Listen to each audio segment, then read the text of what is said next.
$1.5 billion worth of assets are secured by their oracles. So I think that's a very big thing for Evmos. Something that we'll see utilized by a few protocols in the future here. EVM extensions are out. They've been out for a little while now, but there have been a couple of talks and explanation videos out recently. You can find links to that in the Diplomat, that explain the outpost models, all these different new features like dynamic IBC. So there's going to be, and with Evmos' idea of it being the cutting edge canary chain, where it's where we'll have features that developers will be able to experiment with and use where they might not be able to anywhere else. You'll be able to see it on Evmos first. And in about a month here, Federico will be at ETH Berlin, and he'll be speaking, focusing on dynamic IBCs. So look forward to that in about a month. The Encode Club, they announced their grants recipients a little while ago. So I think there's about six different winners of the grant recipient winners. So Falcon, Flipside, Lava, Evmos Nation, and they'll all have different projects that we'll see over the next few months here. Let's see, what else do we have?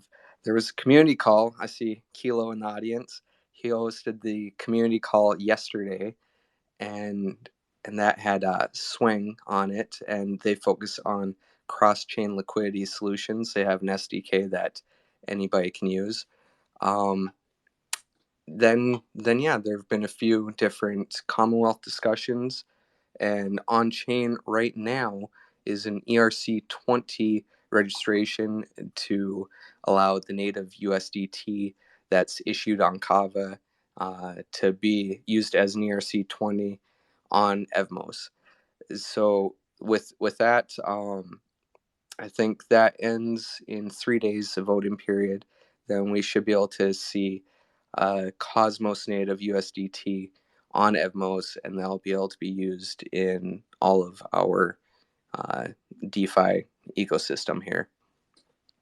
So that's about that. Then with the off-chain governance,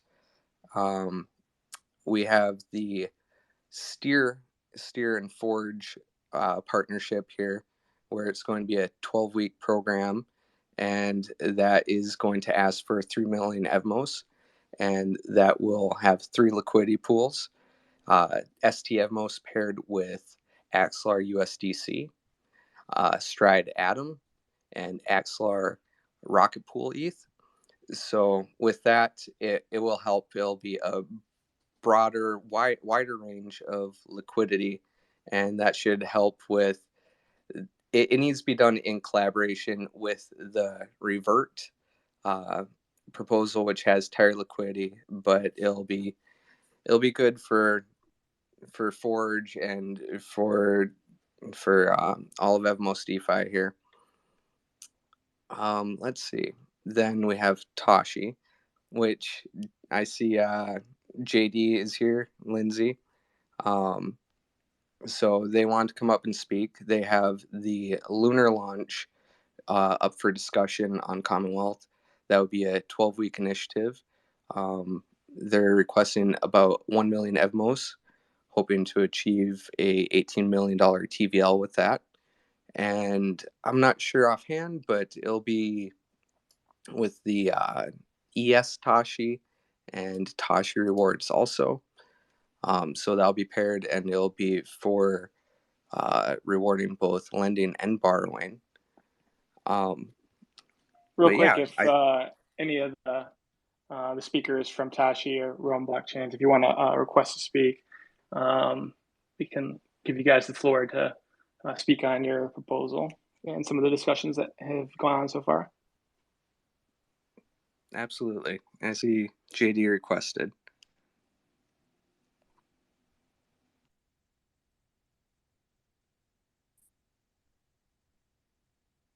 Guys, can you hear me? Anyone? Hello? Hey. Beauty. Yes, can hear you now. Beauty. Okay, JD here from Rome Blockchain and Tashi. Thank you guys for giving us the opportunity to come up here and chat with everybody today. I appreciate all the feedback we have received on the proposal, but I think there's a few high-level items that I think are really worth discussing. So I first want to say that we're not approaching this in a contentious manner in any way. The only way that Evmos succeeds is if DeFi succeeds in the short term. And so that requires Stride, Notional, us, Forge, and all the other primitives to be working together, to be coordinating activities to actually spark DeFi. Now, this proposal was not written haphazardly. I've done this in many different ecosystems, and this is by far the most conservative proposal. The key here, guys, that's worth noting is I hate liquidity mining. I think I've called it the liquidity mining circus for years, but whether I hate it or love it, it still exists.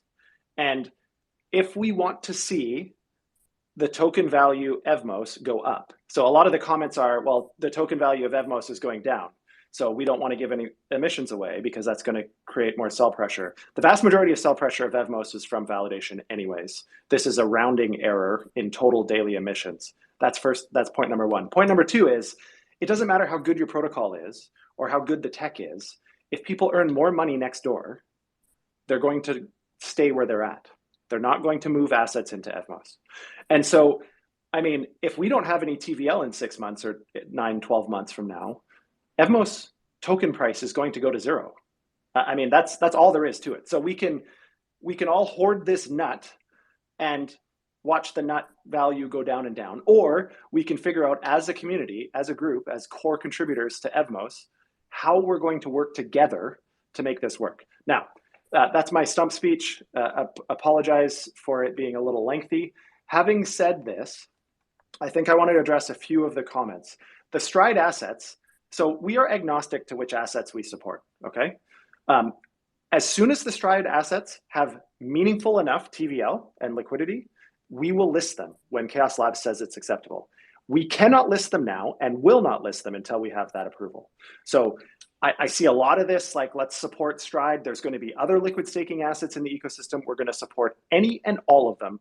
Any asset in Evmos, whether it's related to me or to us or not, we will support it if it meets the criteria, period, end of story. So that's the first piece. We can't support liquid staked tokens now because they do not have enough liquidity.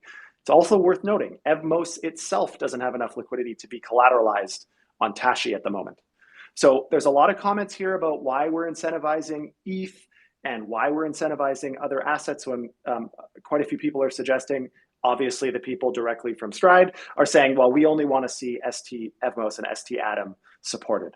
Okay, so there's a few reasons why that doesn't work. The only reason that the liquid staking assets matter on lending protocols is so that you can facilitate leverage. You can deposit your ST Evmos, borrow Evmos against it, use that Evmos to create more ST Evmos, and so on and so forth. Or is for the capital efficiency of being able to borrow Evmos against your ST Evmos, or to go and sell your ST Evmos for another asset. The problem is, if on the DEXs we only incentivize the ST assets, we have no path back to majors, which is really, really important for swaps, slippage, and liquidations.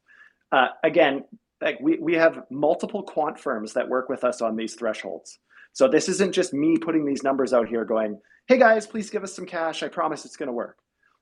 The actual story is that this is done based on modeling, financial models. Many, many, many millions of simulations give us these thresholds. And I'm not kidding. The cloud cost is almost 20 grand a month just to run the sims that we run for a lending protocol. And I'm happy to real quick, I want to go ahead. Ask something about you. You had mentioned Mm-hmm. what are you able to share what the criteria is?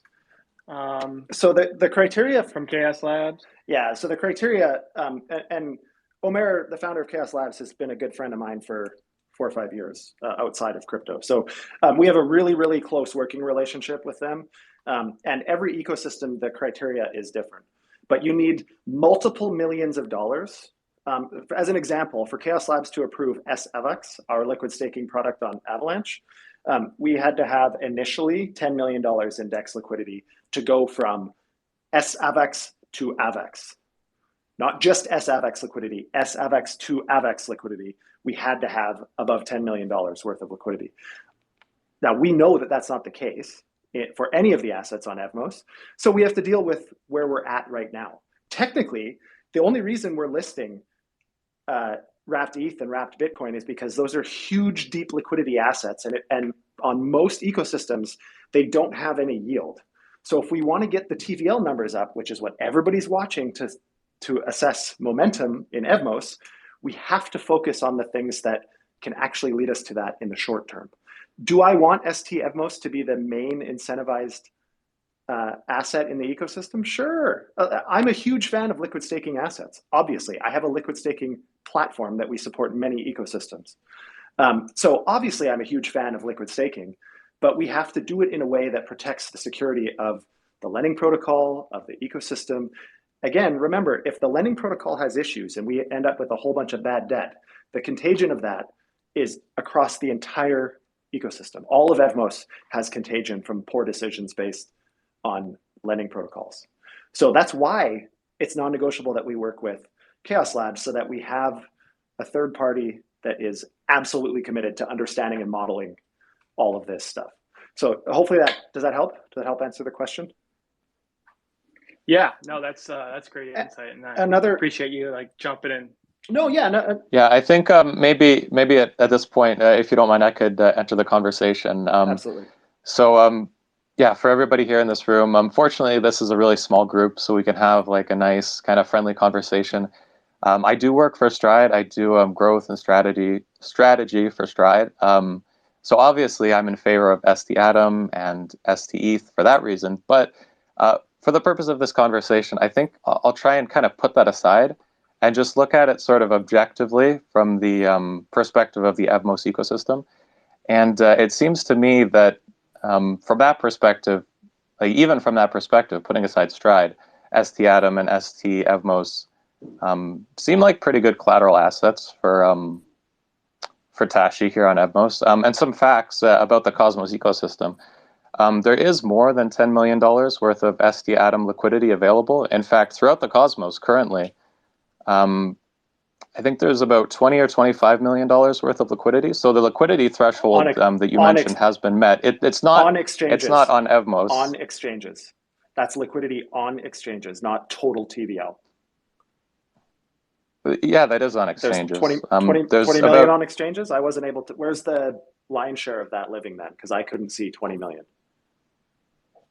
On Evmos.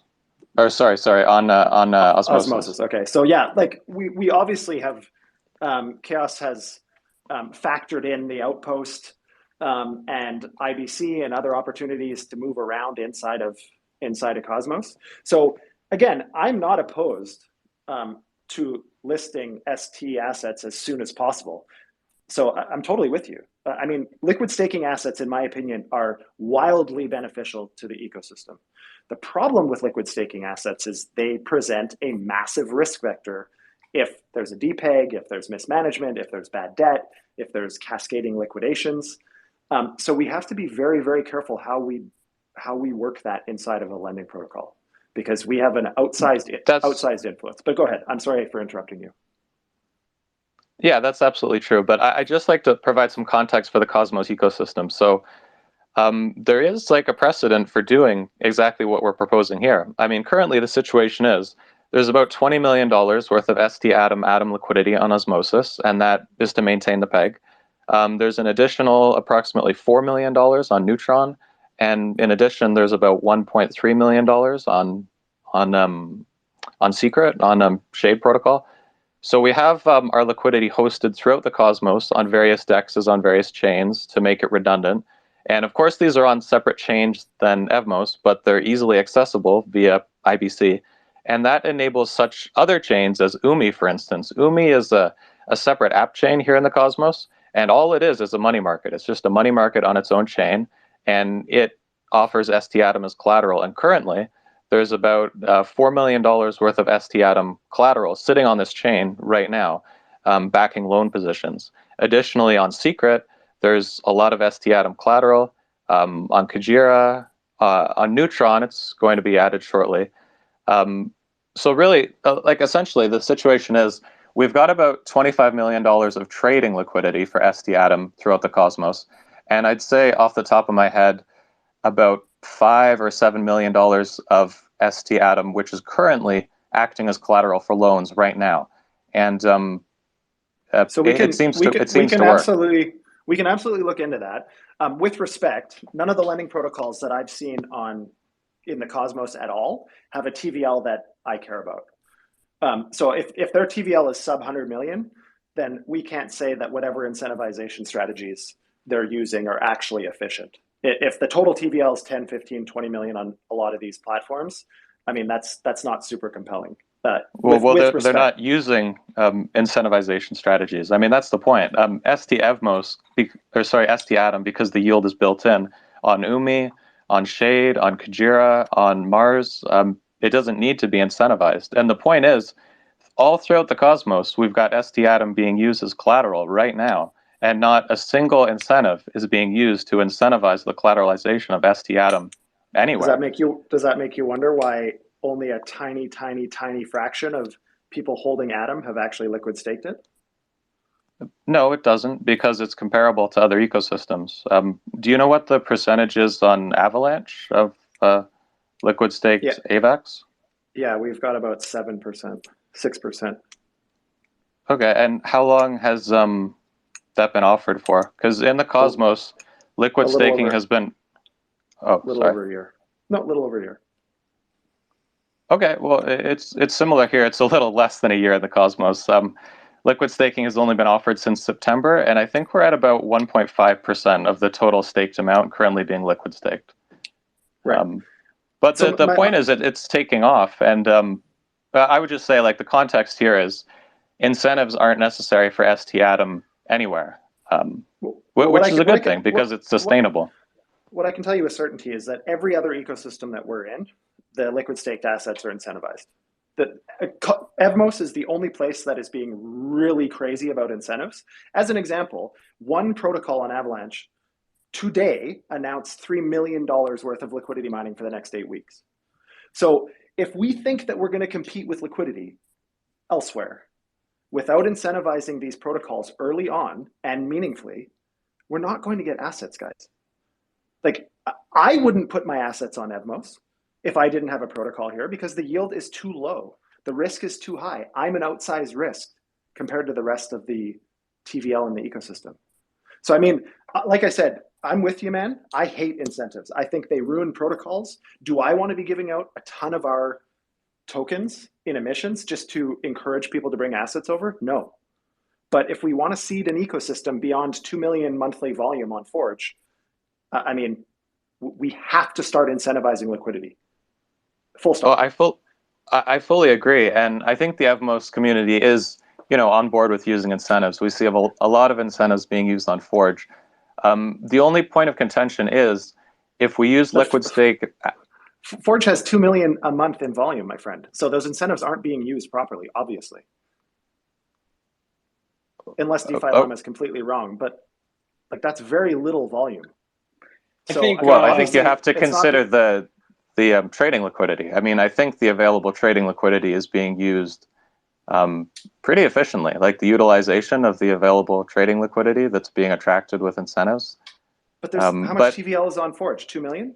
Like, what I'm telling you guys is that we essentially can't collateralize any assets right now because there's not enough DEX liquidity.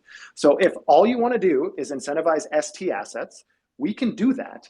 But I can assure you we won't be able to lend anything because there needs to be much deeper liquidity of all of the other assets. Now, I understand, my friend, that you're from Stride and that you want Stride assets to be supported. I would love to list and support Stride assets. I will look into ST Atom.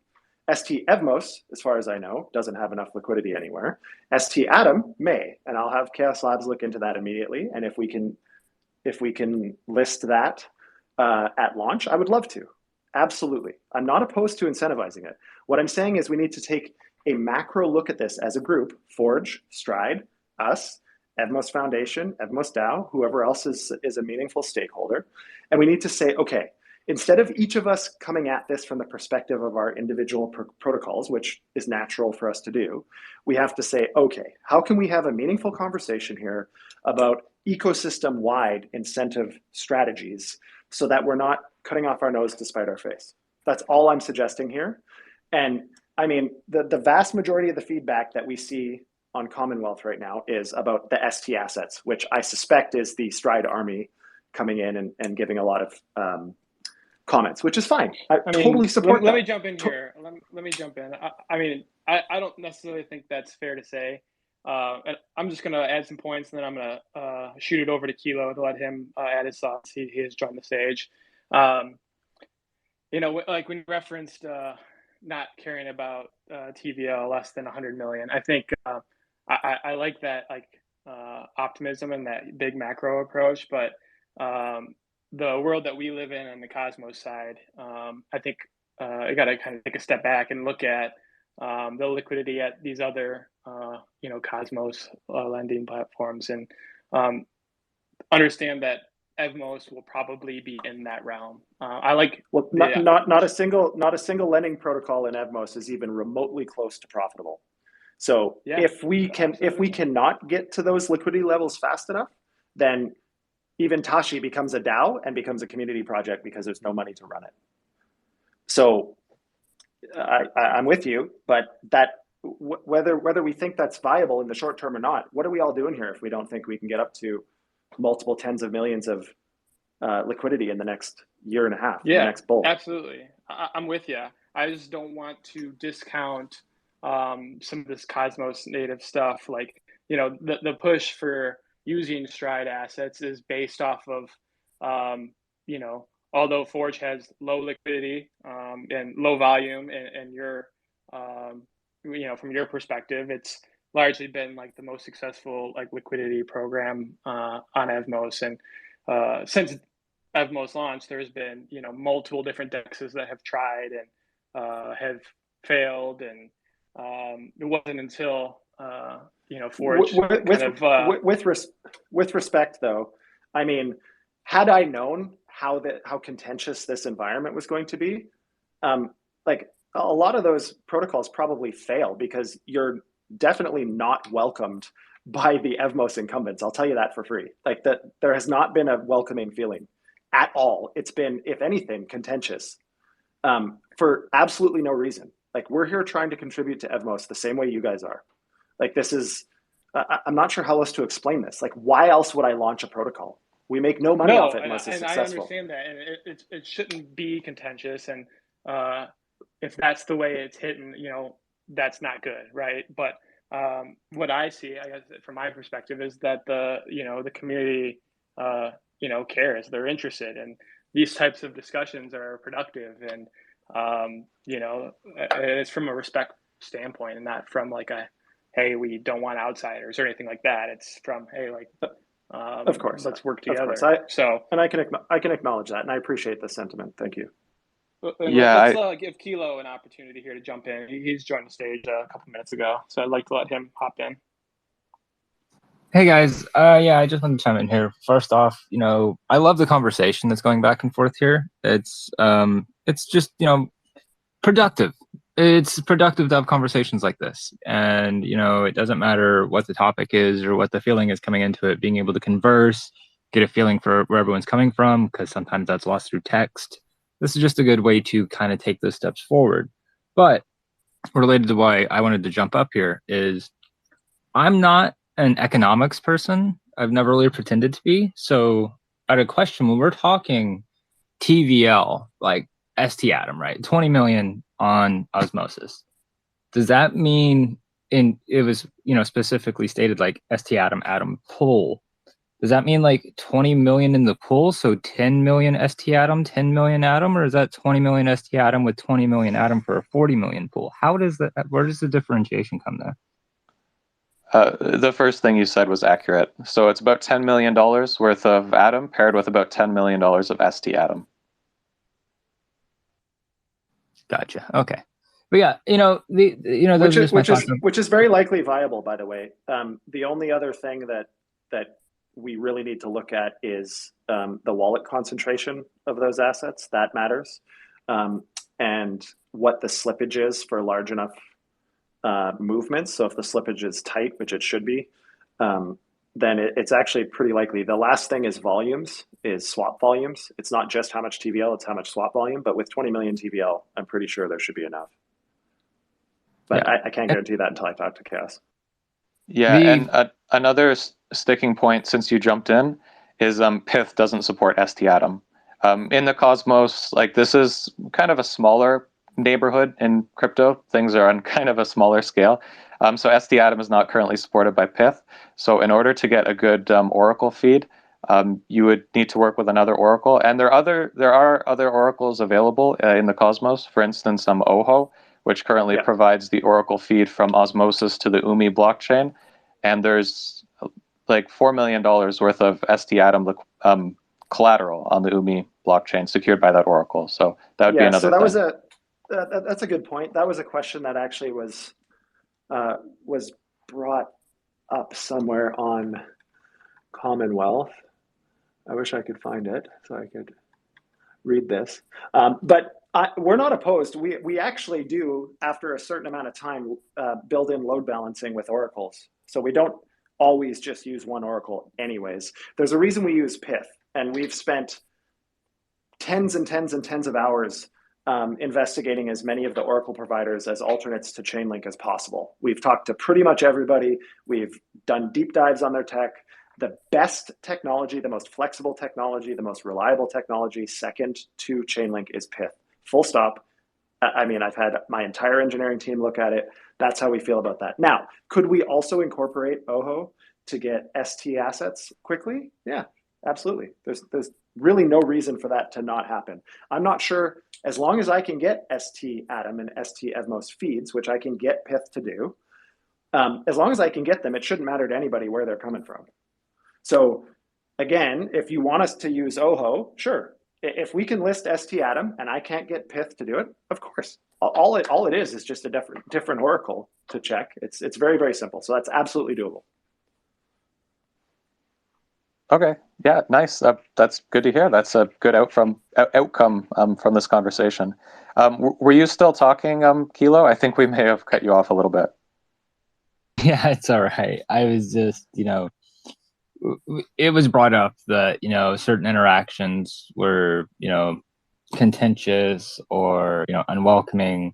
And I wanted to point out that from my perspective, having a bit of defiance is second best only to praise, because it means that people care and they're willing to actually see through to a proper, promising outcome for everybody. So, although things like that might be a bump in the road, it's generally a good sign that you're going to make some progress.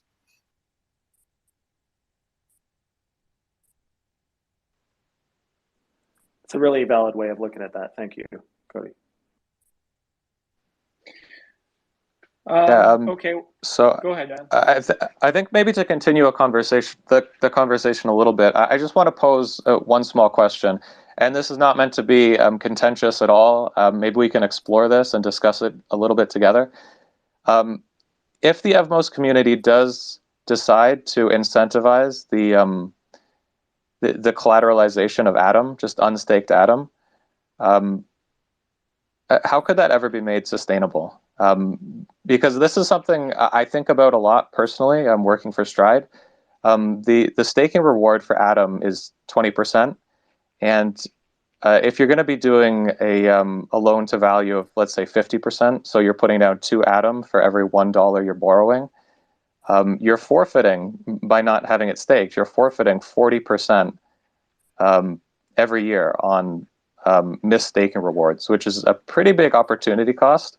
And so it just like, is there any way to make borrowing Atom sustainable without incentives? Like, is there any off ramp if we were to start incentives for lending Atom? Yeah, that's a really good question, and I think, at least in my opinion, an astute observation. Having said that, one of the biggest advantages, I mentioned this before, one of the biggest advantages for your liquid staked assets is the ability to use recursive lending to create synthetic leverage. So what is a 40% yield right now, or 20% for Atom, can become 60% yield if you use the lending protocol properly with very little additional risk. So, and in order to do that, you need meaningful liquidity of Atom, unstaked Atom. And so it's a bit of a trade-off. You're right. There is no silver bullet. There's no perfect way to do this. But in order to get the overall macro TVL of the ecosystem and volumes of the ecosystem up, we have to give optionality for that. And I mean, again, to say that we're only going to incentivize something that 1.5% of people hold, that argument is as good for the other 98.5% of people that aren't staking their Atom. Why not? Why aren't they liquid staking their Atom? I don't know, but they still hold Atom. So if we're going after a TAM of 1%, 1.5% versus a TAM of 98.5% of that Atom supply, I think it is very short-sighted to consider that short term. Now, do I completely and utterly support your theory that the liquid staked asset is orders of magnitude more efficient and better for the end user? Of course, I completely agree with that. And absolutely we want to support ST Atom and ST Evmos and other liquid staking products as they come about. And absolutely we want to incentivize those greater than the others, but there's a balancing act. They all have to be incentivized to a certain amount. Would I love to stop emissions on most of this stuff very soon? Absolutely. I think there is a way that we can work together on that and to find a meaningful middle ground. You're right, though. There's probably no way to make the economic argument around incentivizing Atom as positive in the short term. It only makes sense if it is impactful in bootstrapping and sparking liquidity and momentum. So that's the idea here, is not just, does this make absolute sense in the next week or two, but rather, if we don't spark liquidity, we're going to lose any momentum to our competitors in Evmos. Yeah, meaning Kava and others, which I know we all don't want. Right. So as an observation, like it seems like what we're talking about, incentivizing the collateralization of unstaked Atom, it seems like it's kind of a marketing spend or an ad spend, and I mean, maybe that's okay. Like, that's a good point. People will come and take their Atom and collateralize it on Tashi if you pay them to do it. It's just, I don't really see an off-ramp, and that's probably something we should be aware of. Take Forge, for instance. There is a conceivable off-ramp for Forge, because what Forge is doing, you can trade, they're incentivizing the trading of, say, ST Atom and ST Evmos. And if you have a liquidity position with ST Atom and ST Evmos, you're not losing anything with staking rewards. You get all your staking rewards. There's no forfeited staking rewards, none of that opportunity cost. So in theory, if you get enough people trading on Forge using these liquid stake tokens, then eventually the swap fees could be enough to compensate liquidity providers for providing that liquidity. So if you turn off incentives, it is conceivable at some point, or you could dial down incentives and swap fees would make up the difference. It's just, when you're talking about paying people to collateralize unstaked Atom, I don't really see an off-ramp ever, because it's true. Oh, sorry, just to wrap up, like it presents an arbitrage opportunity. Like, it's true if you have a lot of Atom sitting there and then you bring ST Atom into the picture, people are going to collateralize their ST Atom, borrow the Atom, and loop it. And that's really good. But if you turn off the incentives for collateralizing Atom, people are just going to pull all their Atom. And so that's kind of how I see it. I don't really see an off-ramp for it to ever be sustainable. So just a little observation. You can go ahead. Thank you. I'll give you the response to that. The answer is, are you familiar with our XTashi token and what it does? Yeah, that's true. There's certain okay. So the XTashi provides as much or more off-ramp incentive as LP rewards from Stride. So that they're somewhat, or not Stride, Forge, pardon me. They're somewhat similar, but there's quite a few ways that obviously we want to tone this back. And when there's a lot of borrows, the reason we incentivize borrows is because that's what drives the natural deposit yield up. The problem is you see a lot of these protocols throw a ton of incentives at deposit for lending, not emissions for borrowing. So the natural yield to deposit atom is generally going to be somewhat artificially, but more sustainably higher because of the amount of demand to borrow atom to facilitate recursive lending. You're right, though. There needs to be a weaning process, and there absolutely is. At some point, like if you look on Benki, we very, very, very lowly incentivize, if at all, wrapped Bitcoin, wrapped ETH, native AVAX, etc. And for the exact reasons you're talking about. As soon as we hit a certain critical mass that facilitates all of those strategies, you're darn right. We don't want to incentivize that stuff anymore.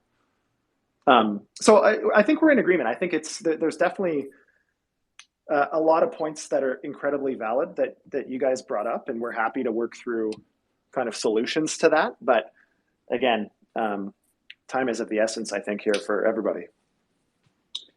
Absolutely. Kilo, did you have anything you wanted to add there? So you hand up. Yeah, I just wanted to give a little bit of perspective because we were talking about,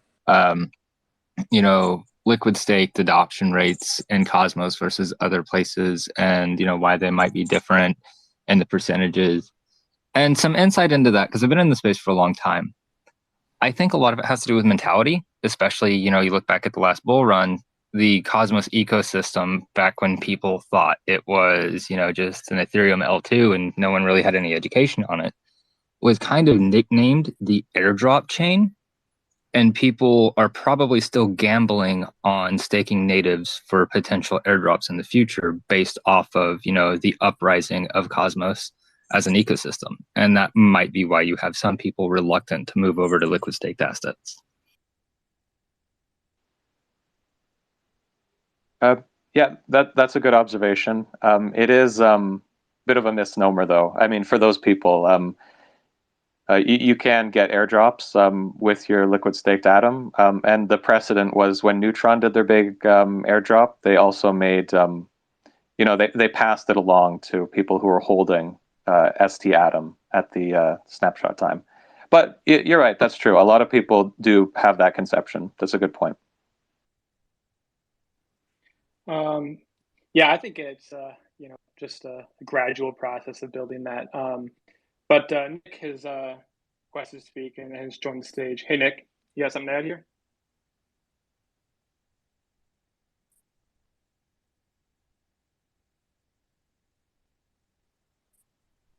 You're muted if you're talking.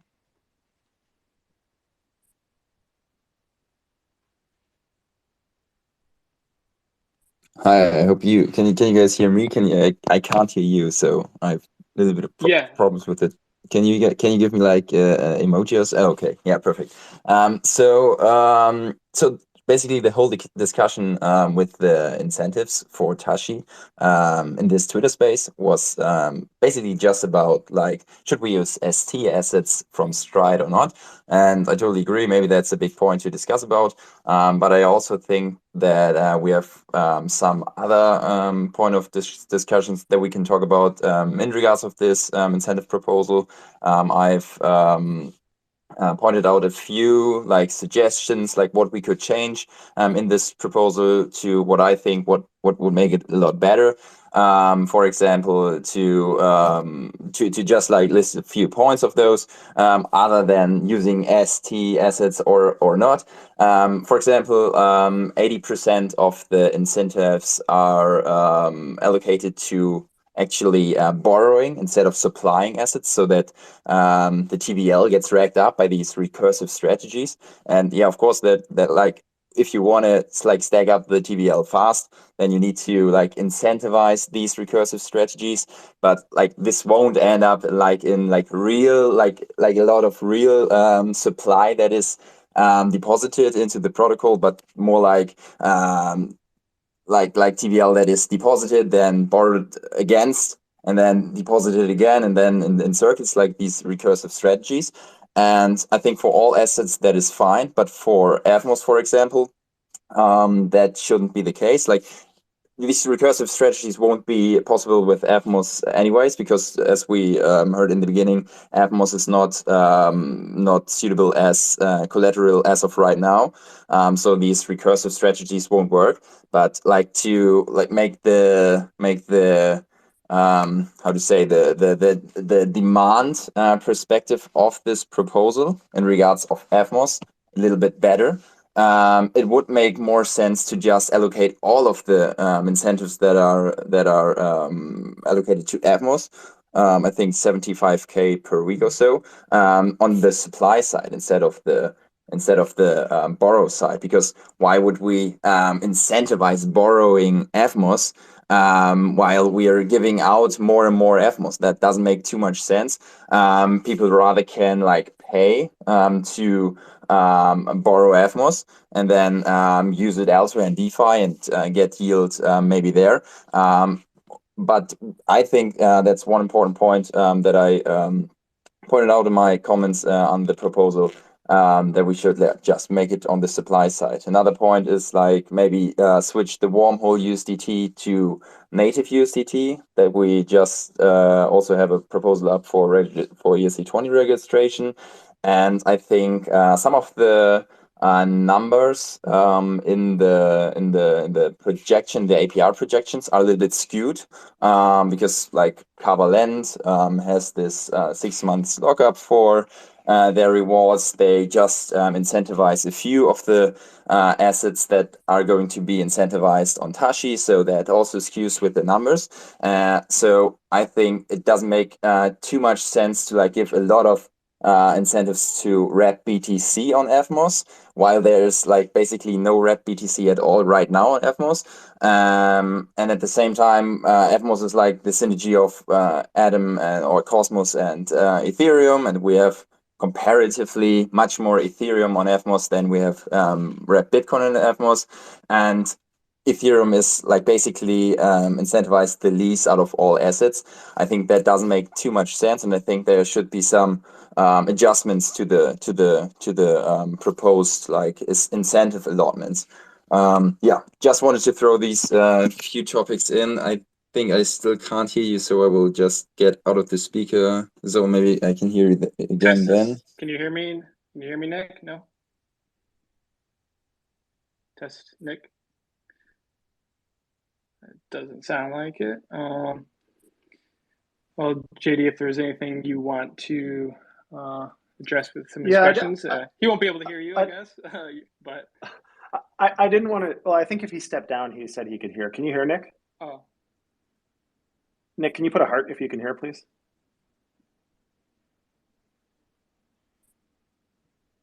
I'm not sure if he can hear us. Anyways, okay. So just a couple of comments.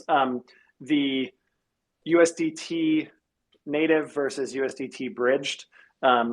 My experience with that in two other ecosystems is it takes quite a while for the native solution to actually overpower the bridged solution in the short term in terms of TVL. So the answer there is, as soon as native USDT is available, of course we're going to be incentivizing that, probably more out of the same pool, out of the same amount allocated to bridged USDT. The lion's share will go to native USDT, assuming that we can see meaningful momentum of TVL growth. So a good observation, we will incentivize both. One of the other things is wrap Bitcoin. I'm not sure how many people know about this, but Wormhole is bringing a $500 million Bitcoin pool to their Guardian chain that will then be accessible outside of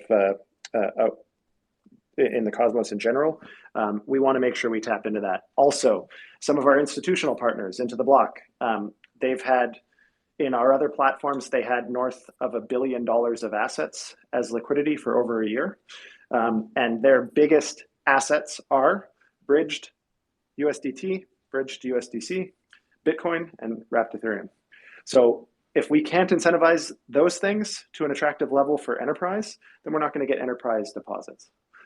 So that's kind of where the logic came from there. Incentivizing borrows, part of that also, my friend, is we need to incentivize what matters to the protocol also.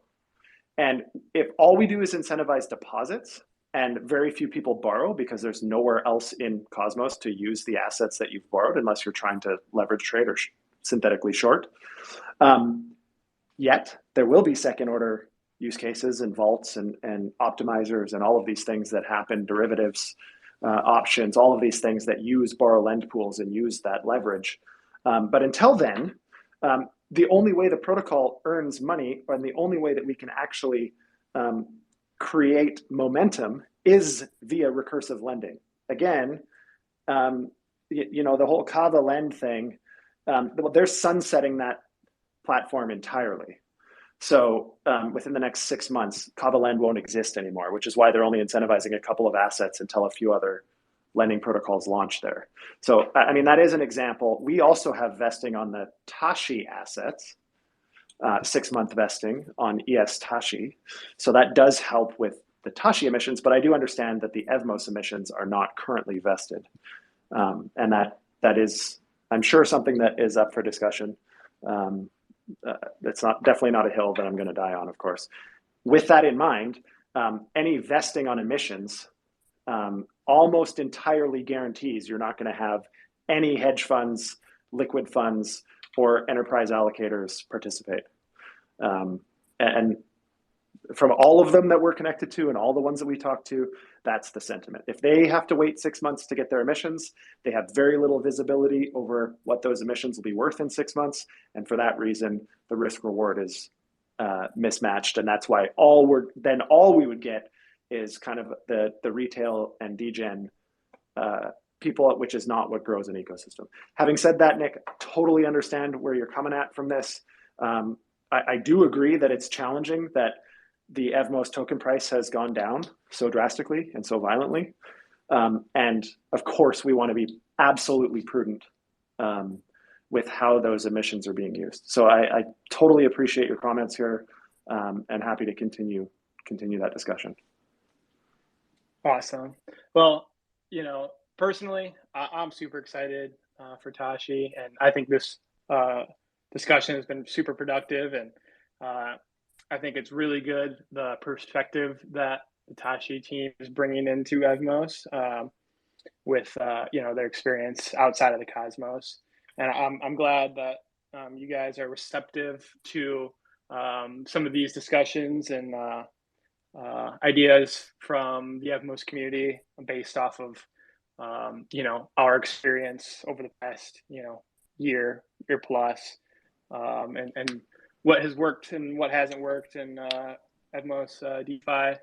But yeah, we're a little bit over time, which is fine. I think this has been an awesome discussion, and we'll be skipping out on some of the stuff on the agenda. But I wanted to ask you guys for wrapping it up. What's the timeline for the proposal, and also what's the overall timeline for Tashi and launching with wormhole assets?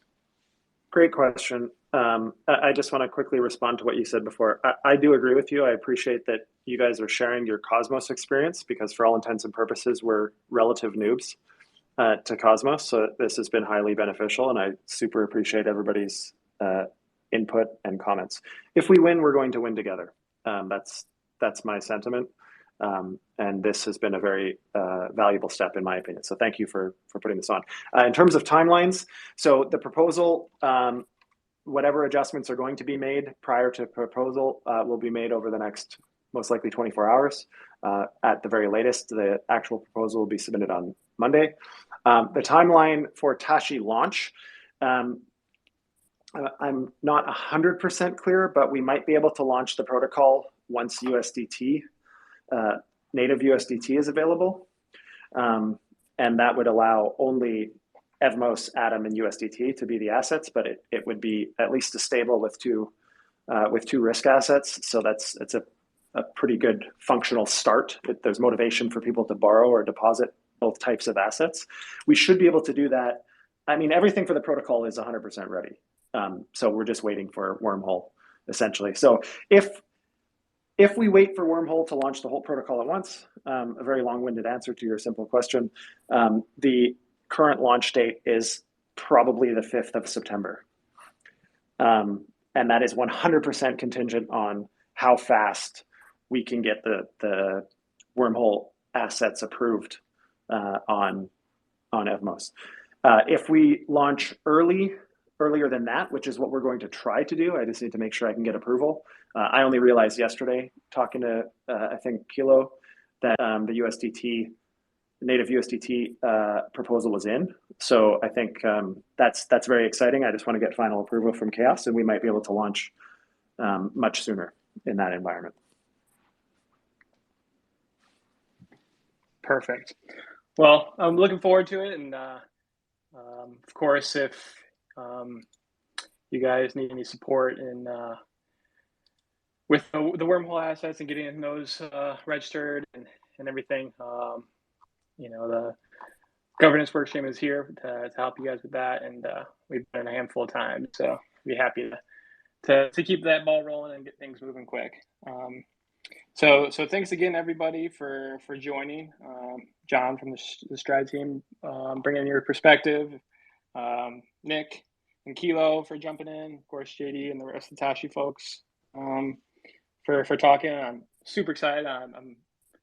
It's awesome to see you guys are passionate and you really are looking out for success in Evmos, and that's what everybody here is ultimately working towards the same goal. So thanks again, everyone, for joining. We'll wrap it up and we'll talk soon.